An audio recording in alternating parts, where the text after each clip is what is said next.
नमस्कार साथियों। नमस्कार। मैं राणाराम गोयल अभी नगर अध्यक्ष अखिल भारतीय साहित्य परिषद जयपुर इकाई बाड़मेर। आज मेरे साथ एक ऐसी शख्सियत विराजमान है जिनका प्रदेश व देश में बड़ा ही एक अलग सी पहचान है इनकी।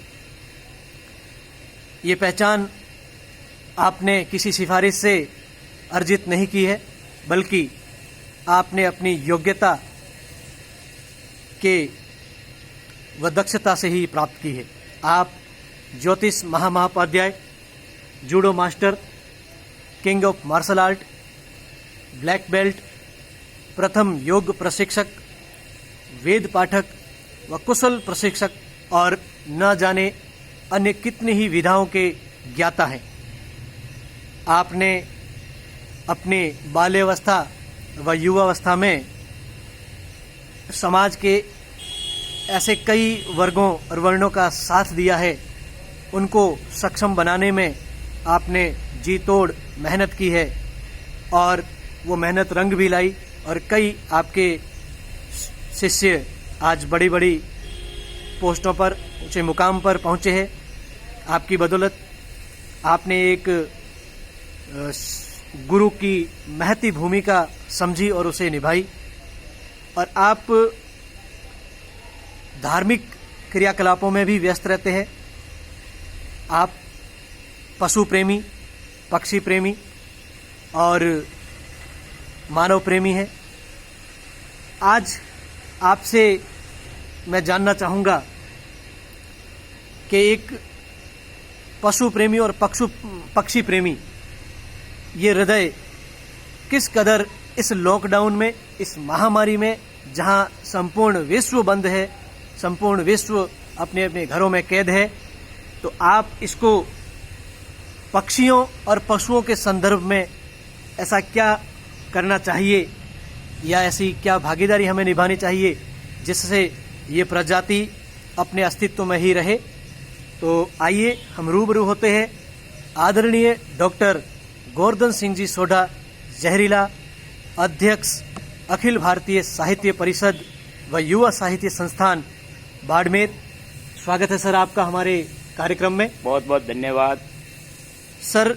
हमारे दर्शक जानना चाहेंगे आपसे कि आज का क्या विषय है, आज के पक्षियों के बारे में, आपके व्यक्तित्व के बारे में ऐसा क्या कर सकते हैं, हम क्या जानेंगे जिससे कि और भी आपके शिष्य इस चैनल के माध्यम से जुड़े और सीखें और अपने जीवन में आगे बढ़ें।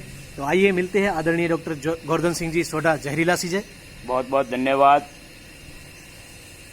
आज मैं पक्षियों के परिंदे लगा करके हम किस ढंग से हर आए हुए संकट से निजात पा सकते हैं, उसके बारे में आपको एक रहस्य का उद्घाटन करने जा रहा हूं, तो ध्यानपूर्वक सुने। धर्मप्रेमी जीवधारियों, मैं गोवर्धन सिंह सोढ़ा आपको कोटि कोटि नमस्कार करते हुए आपसे एक ही गुजारिश कर रहा हूं, परिंदे लगाए, पुण्य कमाएं, पक्षियों की भूख प्यास मिटाएं, आप अपने पाप कर्म मिटाएं, जीवन सार्थक व सफल बनाएं, परिंदे लगाए पुण्य कमाए, परिंदे लगाए पुण्य कमाए। परिंदे लगाने के पीछे एक रहस्य है। हमारा शरीर 5 तत्वों पृथ्वी, जल, वायु, अग्नि और आकाश से बना है। ये तत्व बाहर ब्रह्मांड में भी मौजूद है। जो व्यक्ति इन तत्वों का समन्वय कर लेता है वो महान आत्माधारी बन जाता है।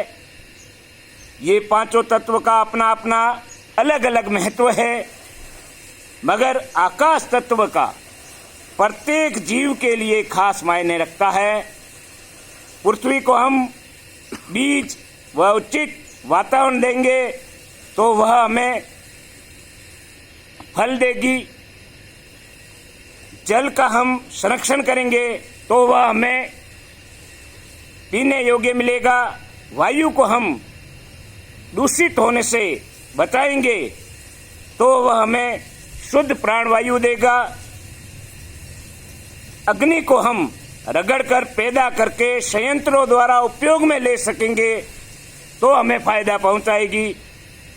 परंतु आकाश हमें सब कुछ फ्री देता है, मुफ्त देता है। अपनी परतों से सूर्य की पराबैंगनी किरणों से हमें बचाता है, बारिश करवाता है, शुद्ध वायुमंडल प्रदान करता है।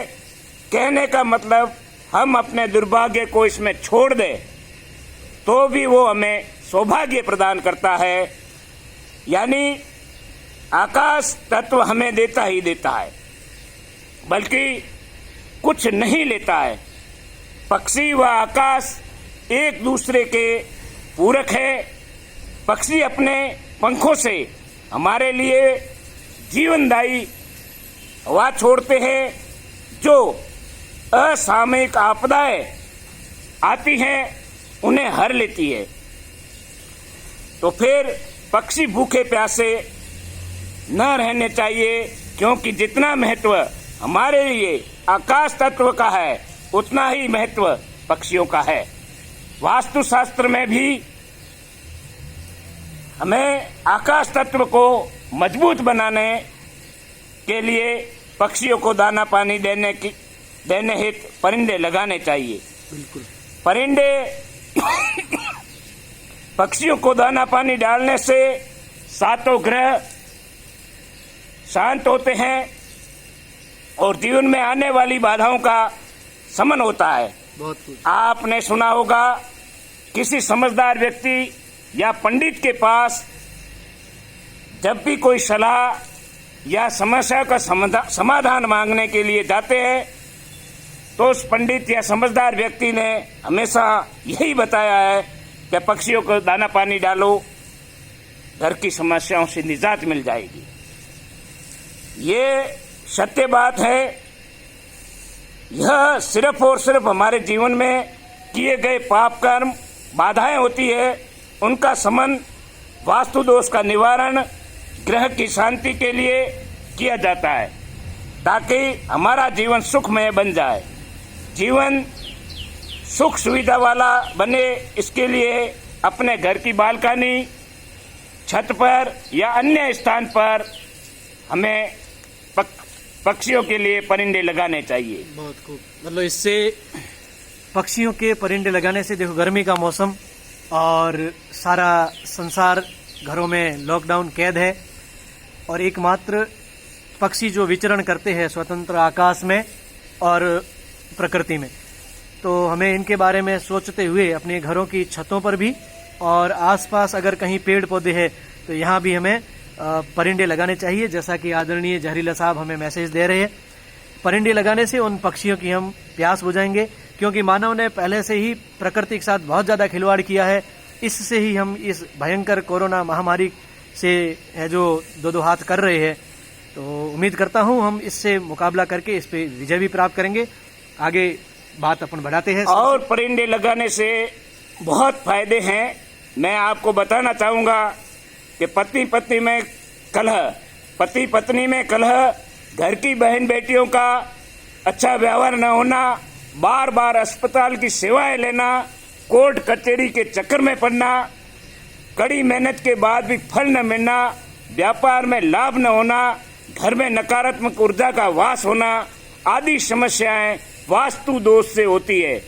वास्तु दोष का सीधा तात्पर्य हमारे आकाश तत्व से है और आकाश तत्व का सीधा संपर्क पक्षियों से है। इसलिए घर पक्षी भूखे प्यासे रहे तो आकाश तत्व प्रभावित होता है।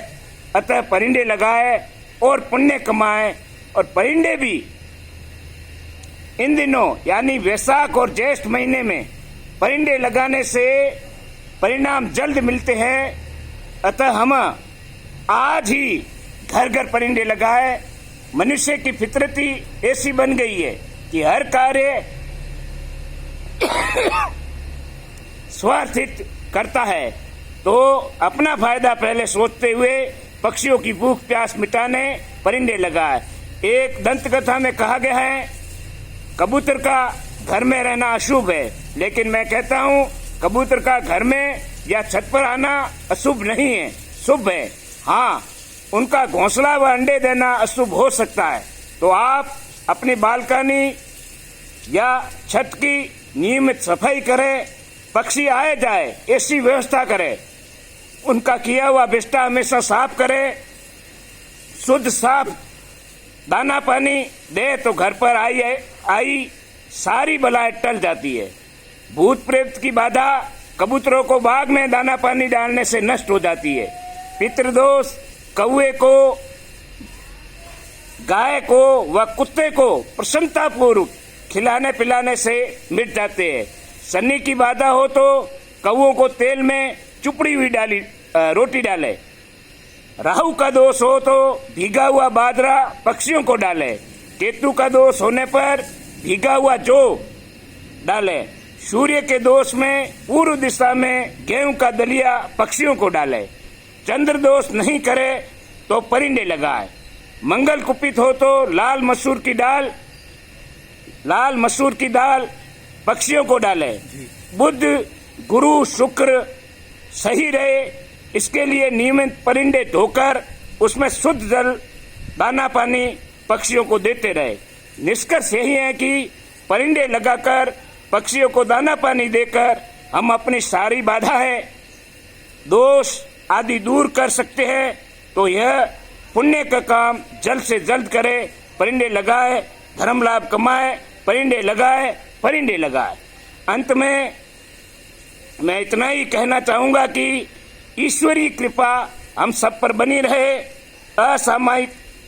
असामयिक आपदा न आए, जैसे कोरोना वगैरह कोई महामारी लाइलाज बीमारी न सताए।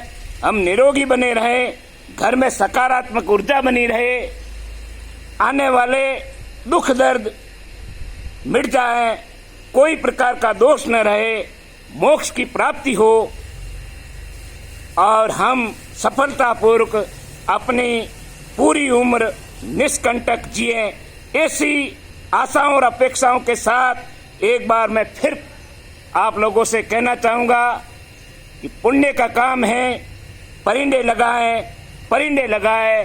भारत माता की जय। जय हो। आप सबका आभार, नमस्कार। बहुत खूब आदरणीय जहरीला साहब ने हमें बताया ज्योतिष के अनुसार भी परिंदे क्यों लगाने चाहिए और पक्षियों को दाना पानी क्यों देना है। क्योंकि बहुत से लोगों ने ये भ्रम फैलाए रखा है, ये मिथ्या फैलाए रखी है कि हमारे घर में पक्षियों का आना या जाना अशुभ माना जाता है। लेकिन सर ने आज अपनी ज्योतिष विद्या से ये बता दिया कि पक्षियों का आना जाना अशुभ और शुभ कतई नहीं होता है।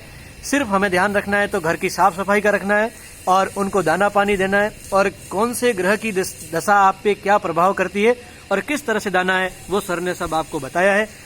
तो मैं आपसे उम्मीद करता हूं कि आप सर के द्वारा बताई गई बात का अनुसरण करते हुए परिंदे लगाएंगे और पक्षियों को बचाएंगे। एक बार पुनः आपका अभिवादन और नमस्कार। नमस्कार, आपका भी बहुत बहुत आभार और राणा राम जी का बहुत बहुत आभार। आपने अपना अमूल्य समय निकाल करके मेरे को यह धर्म लाभ लोगों को देने और खुद ही अर्जित करने का जो मौका दिया, आपका बहुत बहुत धन्यवाद, बहुत बहुत आभार। अपने दर्शकों को एक बार पुनः कहना चाहूंगा कि अगर आपको ये वीडियो पसंद आए तो आप इसे लाइक करें और चैनल सब्सक्राइब करें, और भी अगर आपकी कुछ जानने की इच्छा हो सर से तो अगले कार्यक्रम में हम आपको जरूर इनसे रूबरू कराएंगे। तो इसी के साथ अपने कमेंट बॉक्स में हमें कमेंट दीजिएगा जिससे हमें पता चले आप किस चीज़ को जानना चाहते हो। नमस्कार, धन्यवाद।